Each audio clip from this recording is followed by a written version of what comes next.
सभी साथियों को जय भीम। मैं रविंद्र कुमार। साथियों, आज जो बौद्धों का एक सम्मेलन था और एक ऐसा सम्मेलन जिसमें आज बौद्धों ने शपथ ली और शपथ लेकर उन्होंने हिंदू धर्म को पूरी तरीके से नकार दिया और हिंदू धर्म को छोड़कर बौद्ध धर्म में पूरी तरीके से अपने आप को संवैधानिक रूप से एंट्री करा ली। और उस एंट्री में दूर दूर से लोग आए थे। तो जो अभी हमारे साथ बैठी हैं विद्या जी, ये भोपाल से चल कर आई हैं और इन्होंने इस कार्यक्रम में अपनी भागीदारी की। तो इनसे बात करते हैं। नमोदय, जय भीम। सभी को सादर जय भीम, नमो बुद्धाय सर, और आपको भी धन्यवाद। मैम, आज आप लोग इतने दूर से चल कर आए हैं और एक आचार संहिता का आज विमोचन हुआ था। उस विमोचन में आप लोगों ने जो भागीदारी ली उसे कैसे देखते हैं? आज बहुत ही ऐतिहासिक दिन था और ऐसा नहीं कहना चाहिए कि हम अपने मूल स्वरूप में वापस लौटे हैं। मैं तो ऐसा मानूंगी कि बुद्धिज्म हमारा इतिहास है, हमारा जीवन से जुड़ा हुआ वो स्रोत था जो हमारे पुरखों और हमारे महापुरुषों के जीवन में प्रवाहित था। तो हम उस तरफ लौटे हैं, ना कि हम रूपांतरण या धर्मांतरण किए हैं। हम अपने मूल स्वरूप में वापस आए हैं। और आज जो भारत देश का बहुत बड़ा जो विश्वविद्यालय है, गौतम बुद्ध यूनिवर्सिटी, और वहाँ पर बहुत शानदार ऐतिहासिक प्रोग्राम का आयोजन था जिसमें देश के 18 मतलब राज्यों के लोग शिरकत किए हुए थे और सभी डेलीगेट्स जिम्मेदार साथी आए हुए थे जो कि कहीं ना कहीं समाज का प्रतिनिधित्व ही करते हैं, अगुवाई करते हैं, और उसके लिए वो आए हुए थे। तो आज की जो मूल अवधारणा थी कि कैसे अगर हम बुद्धिज्म की तरफ जाते हैं तो हमारी एक अपनी प्रतीक, एक पहचान, एक पर्व, हमारा उत्सव, हमारी जीवन शैली, जीवन मरण से लेकर के जितने सारे चीज़ें जिससे मनुष्य का जीवन संचालित होता है, कहीं ना कहीं संखारों से जुड़ा होता है, तो वो कैसे मनाएं, कैसे करें। तो उसके लिए आज एक विधिवत बौद्ध आचार संहिता लिखी गई थी, जिसके जो अगुवाई कर रहे थे पूज्य भिक्खु डॉक्टर करुणाशील राहुल बंते जी, जो धम्मभूमि श्रेष्ठ जीवन के आंदोलन के संस्थापक हैं। और हमें तो ये कहना चाहिए कि वो संस्थागत हमें कभी ये प्रोग्राम लगे नहीं या संगठनात्मक। आज सही स्वरूप में ऐसा लग रहा था कि भारत देश में सभी राज्यों से आए हुए जो बौद्ध हैं उन्होंने शिरकत किया है और अपनी ये जो भूमिका सुनिश्चित की है कि जब हमारा जो एक पैमाना है, जो मापदंड है, हम इसको सुनिश्चित करते हुए जीवन जिएंगे जिससे हमारी बुद्धिस्ट होने की जो पहचान है स्थापित हो सके इस भारत देश में, गरिमामयी पहचान। आज उसके लिए एक आगाज था मेरे मेरे अनुसार। मैं ऐसा इस प्रोग्राम को और पूरी भूमिका को ऐसे देखती हूँ। तो आज करुणाशील बंती जी ने जो ये कार्यक्रम किया और पूरी तरीके से जो अभी तक अपने आप को बुद्ध पूरी तरीके से नहीं मानते थे, आज उन्हें पूरा बुद्ध बना दिया। तो इससे एक देश बुद्ध की तरफ जाने लगा। आज का कोटेशन मतलब बहुत मूलभूत ही था, जो परिवर्तनशील लग रहा था। मैं बौद्ध हूँ, जाति से मुक्त हूँ। पूरे टाइम मतलब प्रोग्राम के कम कम 50 टाइम ये स्लोगन लोगों ने बोले और बुलवाए गए और लोगों ने दिल से स्वीकार किया कि मैं बौद्ध हूँ, जाति से मुक्त हूँ। और जो बौद्ध होता है वही जो जाति से मुक्त हो सकता है वही बौद्ध हो सकता है। तो ये बहुत बड़ी भारत देश के लिए तो एक आगाज है कि अगर हम बुद्धिज्म की तरफ जाएंगे तो जाति से हमें मुक्त होना ही पड़ेगा। और भारत देश की सबसे बड़ी जो कास्टिज्म है, एक बहुत बड़ी बीमारी है। अगर भारत देश इस चीज़ से मुक्त होता है तो वो सारे प्रगति के आयाम तय करेगा, कोई एक तरफ नहीं। उसके बिजनेस है, व्यापार है, आर्थिक स्थिति के जो मुनाफे हैं, और विदेश में जितने सारे उसके अच्छी जो भी नीति निर्धारण करने वाली जो चीज़ें हैं जिससे वो प्रगति कर सकता है। तो जो कास्टिज्म है, अगर हम उससे उठ करके देखते हैं तो हम बहुत सारी भूमिकाओं में नए नए आयाम तय करते हैं।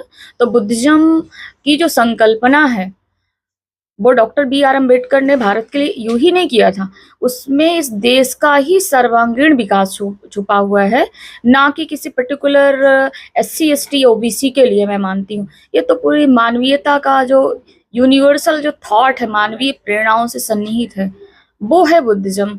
तो बुद्धिज्म का दर्शन ही विशाल है। तो बुद्धिज्म को ग्रहण करने वाला, उसको जीने वाला, जानने वाला, समझने वाला, उस रास्ते में जाने वाला, वो ज़रूर ही कुछ ना कुछ तो उसके अंदर होगा, जो एक अनोखा होगा और वो लोगों से डिफरेंट होगा। उसके आचरण, बुद्धिज्म का एक साधारण से, जब अगर हम, हमारा आइडियल है जो बुद्धिज्म है, विचार है, वो दया, करुणा, मैत्री पर निहित है। तो दया, करुणा, मैत्री इंसान की इंसानियत और विश्वास को मजबूत आधार प्रदान करता है।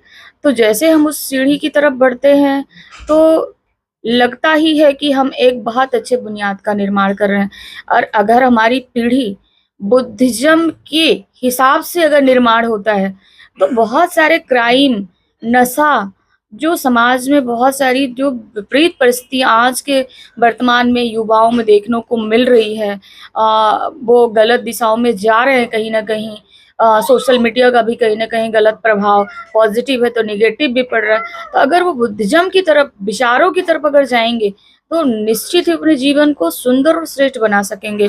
फिर उन किसी भी माँ-बाप को इस बात का डर नहीं रहेगा कि उनका लड़का शराब पी कर के गाड़ी चला कर के एक्सीडेंट हो जाएगा और कभी भी कुछ हो जाएगा, इस बात से।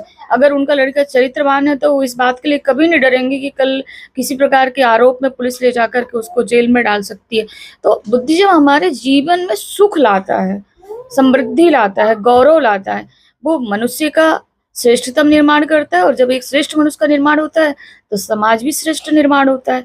और जब समाज श्रेष्ठ निर्माण होता है, तो देश की तरक्की निहित होती है, क्योंकि किसी भी देश की तरक्की वहाँ के व्यक्ति के व्यक्तित्व पर निहित होती है। तो बस आज के लिए बस इतना ही। आज का दिन अच्छा, बहुत ये ही बौद्ध गौरवशाली आचार था। संहिता है, जी। बौद्ध की आचार संहिता जो बंथी करुणाशील राहुल जी ने दी, तो इससे क्या इफेक्ट पड़ेगा? जो आज के टाइम जो दलित अपने आप को कहलाते हैं और वो उनके ऊपर अत्याचार भी होते हैं, तो इससे उन पर क्या प्रभाव पड़ेगा?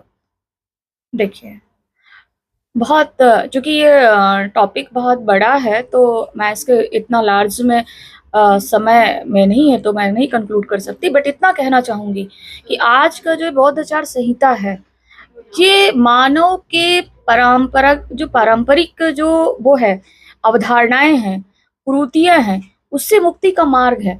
अगर मान लीजिए, छोटा-सा मैं एग्ज़ाम्पल देती हूँ, जो पूज्य भिक्खु डॉक्टर करुणाशील राहुल भंते जी ने ही हमें उसको सामाजिक जीवन में जीने के लिए समझाया है कि एक व्यक्ति, कम कमाने वाला व्यक्ति होता है, वो कैसे कर्ज से दब जाता है।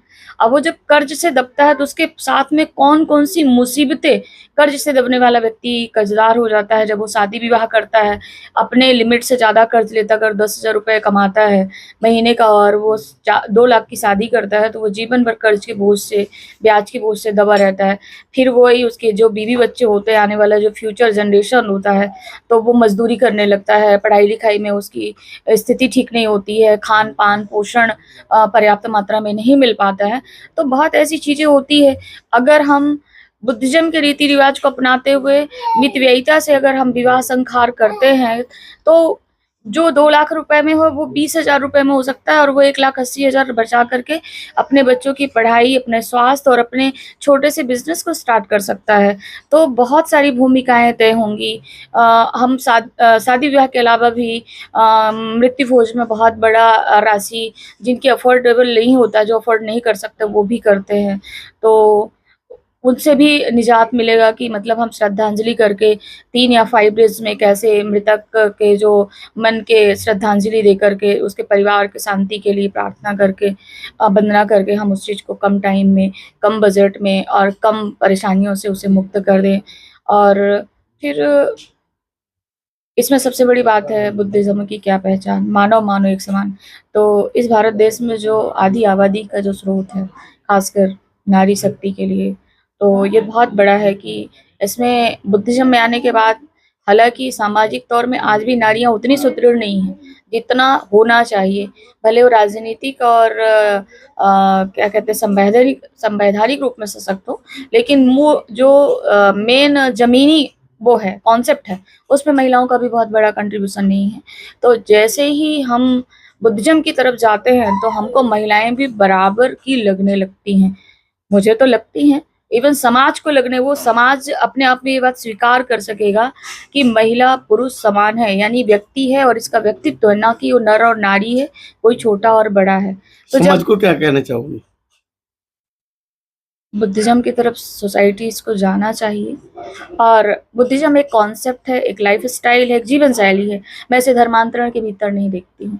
मुझे तो लगता है कि अगर कोई मुस्लिम को भी अगर है, वो भी अगर बुद्धिज्म को अपनाता है तो सुखी होगा, क्रिश्चियन वो भी अपनाता है तो सुखी होगा, हिंदुज्म है वो सुखी होगा। तो ये तो जीवन का मूलभूत सार है। जो बुद्धिज्म के रास्ते में जाएगा वो जीवन के श्रेष्ठतम रास्ते में जाएगा। तो समाज को बिना नोक झोंक, बिना तर्क वितर्क के बुद्ध के विचारों को और आचरण को जीवन में ग्रहण करते हुए और अपने आप को उन्नत करना चाहिए। यही मेरा संदेश है। Thank you so much.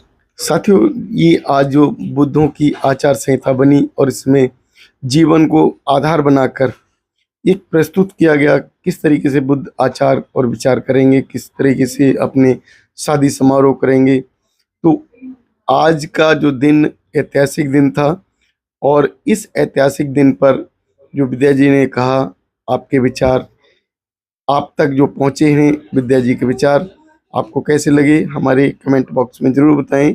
Channel subscribe करें, वीडियो लाइक शेयर करें। धन्यवाद। नमोदय, जय भीम।